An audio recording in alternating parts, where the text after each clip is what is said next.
Donc effectivement, pour cette présentation, je vais conserver la même matière, c'est-à-dire des fondations profondes pour la situation de calcul sismique, mais à travers un exemple, donc une étude de cas.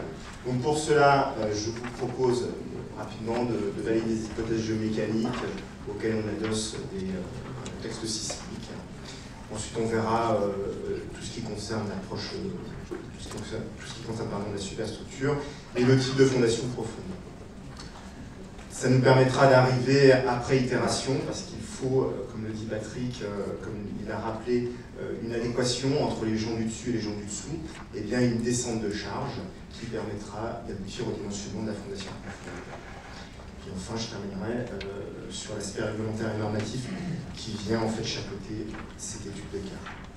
Donc pour la maquette, je vous propose classiquement un quadricouche Remblai, des limons qui sont donc de faibles caractéristiques mécaniques qui excluent une solution de fondation superficielle et qui surmontent une couche d'argile un peu plus compacte, le tout reposant sur le substratum crayeux.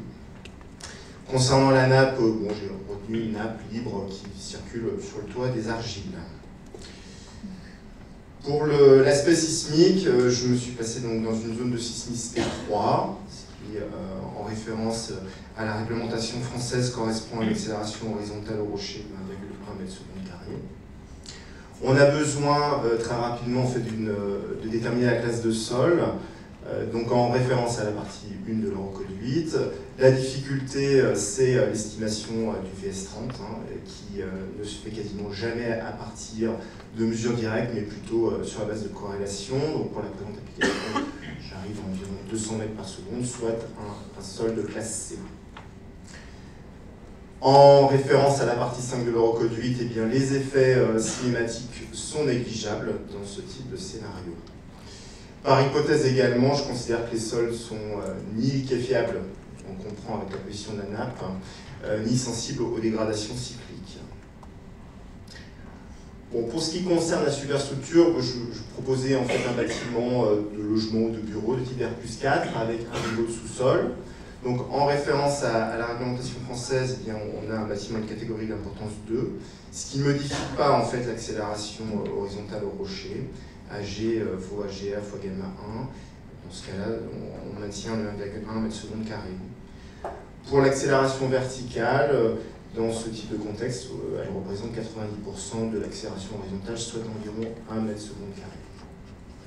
À noter que la présence du niveau de sous-sol que j'ai retenu ne modifie pas la classe de sol. Ça a l'air anecdotique, mais une classe de sol est quand même relative à un contexte de sol, mais également à un projet. Il ne faut pas l'oublier. Au niveau de la superstructure, 3 types d'hypothèses. Donc la première concerne la ductilité, j'ai retenu moyenne. Le coefficient de comportement qui, de ce fait, peut être au-dessus, supérieur à 1,5. Bon, j'ai repris pour des questions de régularité en plan d'élévation à 2,5. Et la notion de surrésistance, puisque les descentes de charge de superstructure et d'infra ne sont pas les mêmes lorsque l'on est en DCM, et en particulier lorsque le coefficient de comportement est au-dessus de 1,5, eh bien ce coefficient de surrésistance gamma R de oméga est fixé à 1,4 en référence au CT38, puisque je considère que le plancher bas du sous-sol fait l'office d'un diaphragme qui vient coiffer l'ensemble des pieux. Au niveau des fondations profondes, j'ai retenu des pieux fourrés à la tarière creuse simple rotation, même si, bon, dans ce cas-là, on aurait facilement des techniques alternatives de pieux à refoulement particulier, mais dans tous les cas, ce seraient des pieux fondés au-delà de la couche de limon, dans la couche d'argile, voire dans la couche de craie. J'ai retenu un contrôle renforcé d'intégrité pour justifier le béton, enfin le taux de travail du béton de classe C337 et les armatures classiquement de classe B500D. Alors on en arrive aux descentes de charge. Donc l'élément important, c'est que en référence à la partie 5 de l'Eurocode 8, et en particulier le chapitre, enfin le paragraphe 5.4.2 de P, eh bien le modèle structure doit prendre en compte la souplesse des fondations et les conditions limites. Donc après itération, pour un pieu de l'ouvrage, pieu numéro 1, je retiens, on aboutit à un pieu de diamètre 42 cm, et du fait qu'il est implanté sous un voile de contreventement, on considère que sa rotation est bloquée en tête. Donc le torseur des charges est précisé en partie supérieure. Donc on a des charges élémentaires issues d'une analyse modale, CQC, combinaison quadratique complète. On s'aperçoit que la réponse inertielle du bâtiment est plus importante selon l'axe principal Y que selon l'axe principal X, ce qui fait que la combinaison de Newmark dimensionnante sera de type 0,3X plus une fois Y. A noter que la composante verticale du séisme est négligée dès lors que l'accélération verticale est inférieure à 2,5 m², ou 0,25 G. Dans notre cas, on était à 1 m². Je rappelle le coefficient de surrésistance lié à l'hypothèse, aux hypothèses de superstructure, et je vous propose le détail en fait de l'effort horizontal qui s'applique en tête de la fondation, combinaison Newmark et coefficient de surrésistance inclus. 14,5 tonnes. Étant donné qu'il n'y a pas d'effort parasite de type poussée de terre ou avec les combinaisons d'action de l'Eurocode, eh bien ça correspond à l'effort horizontal pour la situation de calcul sismique. Sur le plan vertical, il y a besoin d'un petit peu plus de détails. Donc on s'intéresse à l'action élémentaire, AED. Donc toujours en fonction du coefficient de surrésistance et de la combinaison Newmark, on atteint une intensité de 43 tonnes. Et en référence à l'approche semi-probabiliste de l'Eurocode, on considère que cette sollicitation AED intervient lorsque le pieu est sollicité à l'ELS quasi permanent. C'est là qu'interviennent donc les composantes G et Q. Bon, je ne présente pas les détails, vous pouvez les lire naturellement, vous avez les supports. Et on obtient une enveloppe de charge verticale à l'ELU sismique qui est comprise entre 32 et 124 tonnes. Pour compléter l'analyse, eh bien, j'ai proposé de préciser l'enveloppe des charges verticales à l'ES caractéristique à l'ELU fondamental. Notez que dans vos supports, il y a une petite erreur de frappe, c'est bien Vmin ELU fond et non pas Vmax. Je m'en excuse. Étant donné donc, que l'on a fini finalement de traiter ces descentes de charge, on peut commencer à faire des vérifications. La première concerne le taux de travail du béton pour ce diamètre de pieu 42. Donc on vérifie, on fait ce travail donc, pour 3 combinaisons d'action, le LS caractéristique, le LU fondamental, le LU sismique. Dans tous les cas, on a des résistances qui sont supérieures aux sollicitations, avec un cas dimensionnant qui concerne le LS caractéristique. Le diamètre étant validé, on cherche à déterminer la longueur de la fondation. Donc on obtient, alors sur la base d'une approche modèle de terrain et la méthode pressiométrique, eh bien, des ancrages qui valent environ 2 mètres. Vous notez que la combinaison dimensionnante n'est plus le LS caractéristique, mais le LU fondamental. J'obtiens un pieu d'un petit peu plus de 22 mètres depuis le terrain naturel. Donc une fois qu'on a terminé au niveau des charges verticales, on s'intéresse aux effets des efforts horizontaux. Donc ce Hmax LU sismique qui vaut 14,5 tonnes. Le pieu va travailler en flexion. On s'intéresse donc au comportement de ce pieu sous cette charge latérale.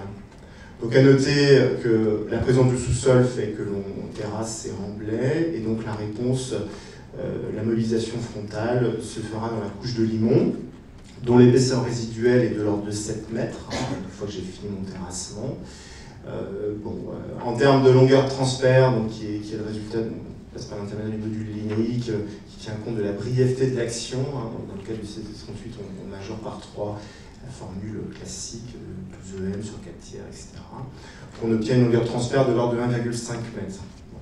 On sait que les efforts inertiels au bout de 3 longueurs de transfert sont du domaine du reste du calcul, donc ça représente à peu près 4,55 m, c'est inférieur aux 7 mètres, ce qui valide en fait l'application de la théorie de Winkler sur un mode de couche. Donc on ne va pas regarder finalement les ressorts qui sont meilleurs dans l'argile et la craie.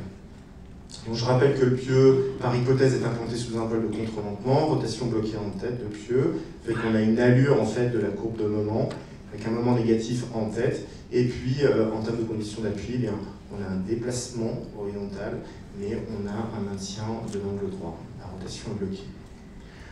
Donc je vérifie je caractérise en fait la limite du domaine élastique de la réponse. qui correspond à environ 4 mm.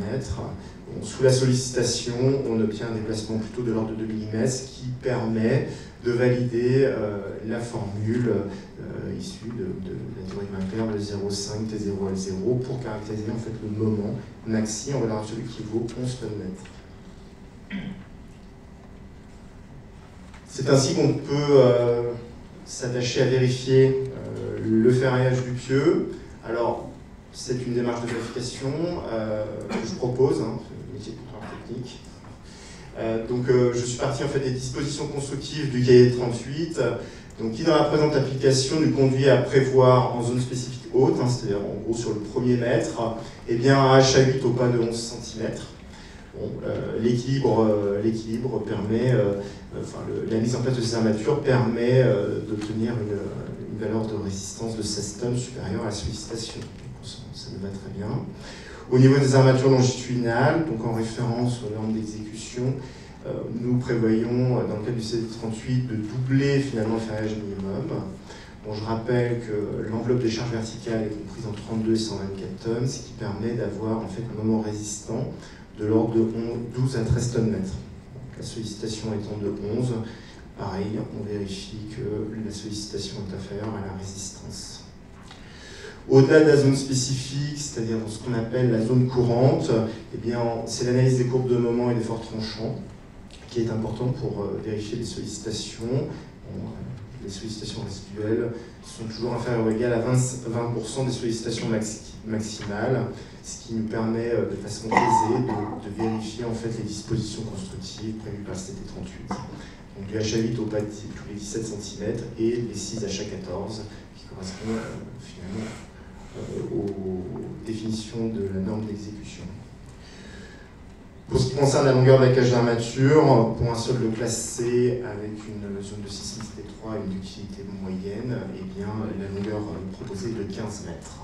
Donc inférieure, donc on ne ferraille pas les pieux sur toute hauteur, ça correspond à peu près aux 2/3 de la longueur, puisque le pieu faisait à peu près 22 mètres.